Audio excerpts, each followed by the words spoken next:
Hello दोस्तों, जय मसीह की एक बार फिर से आपका इस चैनल में स्वागत है। आशा है आप भले चंगे हैं और हमेशा की तरह प्रभु में मगन और आनंदित हैं और दिन प्रतिदिन उसकी आराधना स्तुति में लगे हुए हैं और उसकी आशीषों को अपने जीवन में अनुभव कर रहे हैं, एक्सपीरियंस कर रहे हैं।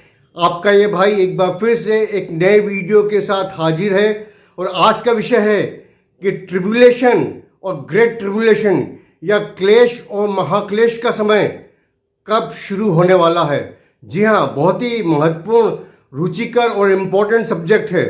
लेकिन इसके पहले कि हम आज के विषय पे आए, मैं हमेशा की तरह आपको याद दिलाना चाहूँगा कि यदि आपने अभी तक इस चैनल को सब्सक्राइब नहीं किया है तो प्लीज़ इसको सब्सक्राइब कर लें और घंटी का चिन्ह भी क्लिक कर दें ताकि जब भी कोई नया वीडियो आए उसकी सूचना आपको मिल जाए।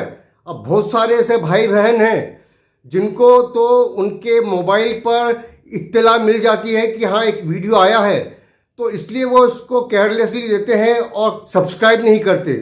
मेरी आपसे विनती है कि आप वीडियो तो देखते हैं लेकिन चैनल को सब्सक्राइब भी कर लें। इससे आपको कुछ फर्क नहीं पड़ेगा लेकिन मुझे और इस सेवा को बड़ी मदद मिलती है। तो मैं एक बार फिर से आपसे कहूँगा कि तुरंत से इस चैनल को सब्सक्राइब कर लें और घंटी भी बजा दें। तो आइए हम आज के विषय पर आ जाते हैं। ट्रिब्यूलेशन या ग्रेट ट्रिब्यूलेशन या महाक्लेश का समय कब शुरू होगा।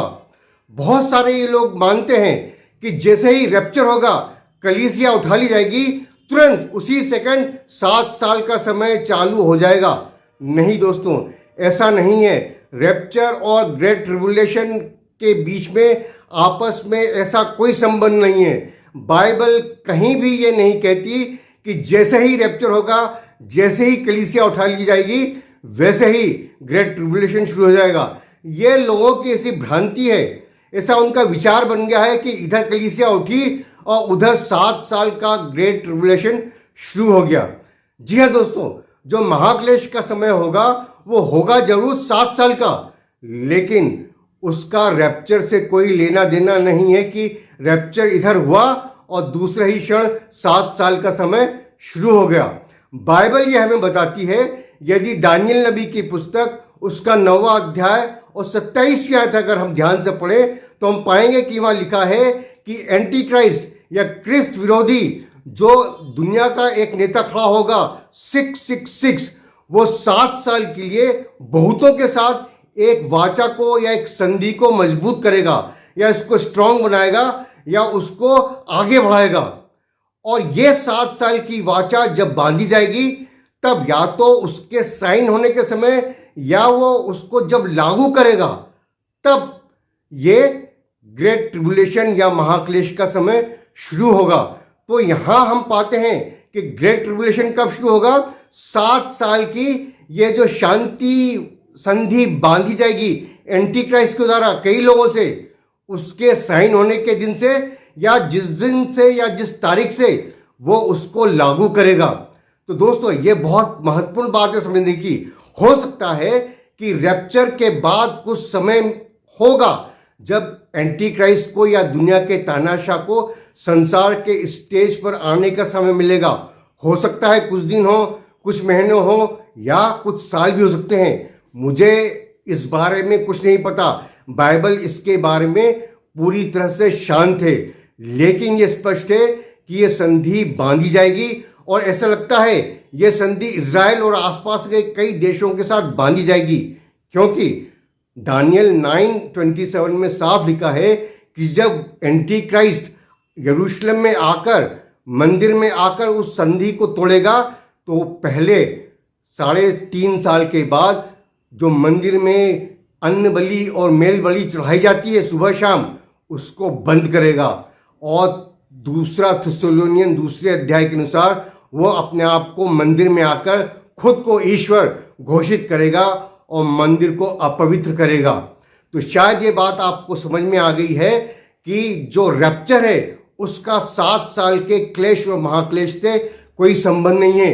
लेकिन ये जरूर है कि पहले रैप्चर होगा, रैप्चर के बाद ही जो एंटी क्राइस्ट या क्रिस्त विरोधी है उसका उदय होगा और वो संसार के नक्शे पे, संसार के स्टेज पर आएगा और वो 7 साल की संधि इज़राइल के साथ और दूसरे देशों के साथ बांधेगा। और उसमें तीसरा मंदिर जरूर एक महत्वपूर्ण पहलू होगा, क्योंकि जब वो तोड़ने आएगा संधि को तो सबसे पहले वो यरूशलेम के मंदिर में आकर मेल बलि और अन्न बलि को बंद करेगा और अपने आप को ईश्वर घोषित करेगा। और इस 7 साल के बाद, ये 7.5 साल में से ठीक 3.5 साल आधे समय में होगा, और बाकी के 3.5 साल बाद अरमे गिदोन की लड़ाई होगी और तब प्रभु यीशु मसीह आएंगे और 7 साल का अंत होगा और प्रभु यीशु मसीह के 1000 साल का उद्घाटन होगा। तो बिल्कुल स्पष्ट है, पहले रैप्चर होगा, उसके बाद 7 साल का समय होगा, उसके बाद प्रभु यीशु मसीह का दोबारा आगमन होगा और उसके बाद ही 1000 साल का राज्य शुरू होगा प्रभु यीशु मसीह का। लेकिन क्या आप इन सब घटनाओं के लिए तैयार हैं? मेरे दोस्त, मैं आपको बताना चाहूँगा कि रैप्चर के बाद जो 7 साल का क्लेश और महाक्लेश का समय होगा, बहुत ही खतरनाक और बहुत ही सर्वनाशी होगा। उसमें आप बचकर जाने की कल्पना न करें। अच्छा है कि आज अभी आप यीशु मसीह के कदमों में आकर अपना जीवन उसे सौंप दें, प्रभु यीशु मसीह पर विश्वास करें, उसके क्रूस की ओर निहारें जहां उसने आपके लिए जान दी, उस क्रूस पर जहां उसके हाथों पैरों में कीले ठोके गए और जहां उसने आपकी मौत अपने ऊपर ले ली, आपका दंड अपने ऊपर ले लिया और आपके लिए वो बलिदान हो गया ताकि आप आज बच सकें, आपके पाप क्षमा हो सकें, आपको एक नया जीवन, एक नया जन्म मिल सके। तो क्या आज आप प्रभु यीशु मसीह के पास आएंगे, उसको अपना जीवन देंगे? प्रभु करे कि ऐसा ही हो। आमीन।